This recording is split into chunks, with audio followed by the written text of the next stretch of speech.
അവർ സാധാരണ ഈ എഞ്ചിനകത്ത് ഏത് ഇന്ധനം ഉപയോഗിക്കുന്നത്? മണ്ണെണ്ണ ഉപയോഗിക്കുന്നത്. നീലമണ്ണെണ്ണയോ? ഇല്ല, വെള്ള മണ്ണെണ്ണയാണ്. ഈ നീലമണ്ണെണ്ണ കണ്ടിട്ട് ഒരു കൊല്ലത്തിൽ കൂടുതലായി. കേന്ദ്രമല്ലേ തരുന്നത്? അതിപ്പം കഴിഞ്ഞ 8-9 മാസമായിട്ട് കിട്ടുന്നില്ല. ഈ വെള്ളമണ്ണെണ്ണയ്ക്ക് വില കൂടുതലല്ലേ? വെള്ള മണ്ണെണ്ണ 100 രൂപയ്ക്കാണ് തരുന്നത്. അതിനകത്ത് 1 ലിറ്ററിന് 25 രൂപ സബ്സിഡിയും 75 രൂപ ടാക്സ് വരുമ്പോഴത്തേക്ക് നിങ്ങൾക്ക് 100 രൂപ ആവുന്നുണ്ട്. 100 രൂപ ആണെങ്കിലും അത് അതിനകത്ത് ഒരു ക്രമീകരിച്ചിട്ടുണ്ട്. 140 എണ്ണയെ ഒരു എഞ്ചിനിൽ ഒരു മാസം ലഭിക്കുക. ഞങ്ങൾക്ക് ഒരു ദിവസം വേണ്ടി വരും 60-70 എണ്ണ. അപ്പം 2 എഞ്ചിനുള്ളവർക്ക് ചിലപ്പോൾ ഒരാഴ്ച ഇത് ഉപയോഗിക്കാം. പിന്നെ ബ്ലാക്കിനാണ് നമ്മൾ അന്വേഷിച്ച് നടക്കേണ്ട ഒരു അവസ്ഥയാണ്. അതാണ് അവസ്ഥ. അതായത് കേന്ദ്രം നേരത്തെ നീല നിറത്തിലുള്ള മണ്ണെണ്ണ ഇവിടെ നൽകിയിരുന്നു. അതിന് വില 69 രൂപയാണ് ഇപ്പോഴത്തെ വില. പക്ഷേ ആ മണ്ണെണ്ണ ഈ തീരമേഖലയിൽ കിട്ടിയിട്ട് വർഷങ്ങളായി.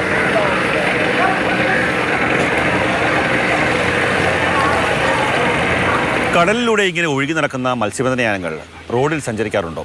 ഇല്ല. പക്ഷേ കേന്ദ്രത്തിൻ്റെ ചിന്താഗതി അങ്ങനെയല്ല. മത്സ്യബന്ധന ബോട്ടുകളിൽ 1 ലിറ്റർ ഡീസൽ നിറച്ചാൽ കേന്ദ്രത്തിന് ലഭിക്കുന്ന റോഡ് സെസ് 18 രൂപയാണ്. അതും ഈ ബോട്ട് ഉടമകളിൽ നിന്ന് ഈടാക്കുന്നുണ്ട്.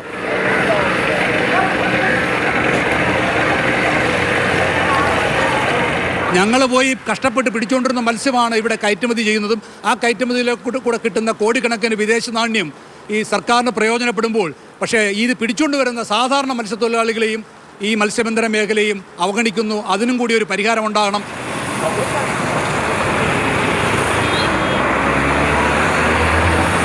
തീർന്നില്ല. 2014 വരെ 1 ലിറ്റർ ഡീസലിന് 1.5 രൂപ കേന്ദ്രം സബ്സിഡി നൽകിയിരുന്നു. ആ നിയമം കേന്ദ്രം ഭേദഗതി ചെയ്തു. BPL കാർഡ് ഉടമകളായ ബോട്ട് മുതലാളിമാർക്ക് മാത്രമേ സബ്സിഡി നൽകൂ എന്ന് കേന്ദ്രം തീരുമാനിച്ചു. BPL കാർഡ് ഉടമയായ ഒരു ബോട്ട് മുതലാളി പോലും കേരളത്തിലില്ല. അതായത് നിയമം ഭേദഗതി ചെയ്യുന്നതിനേക്കാൾ സബ്സിഡി നൽകില്ല എന്ന് പറയുന്നതായിരുന്നു കൂടുതൽ ഉചിതം.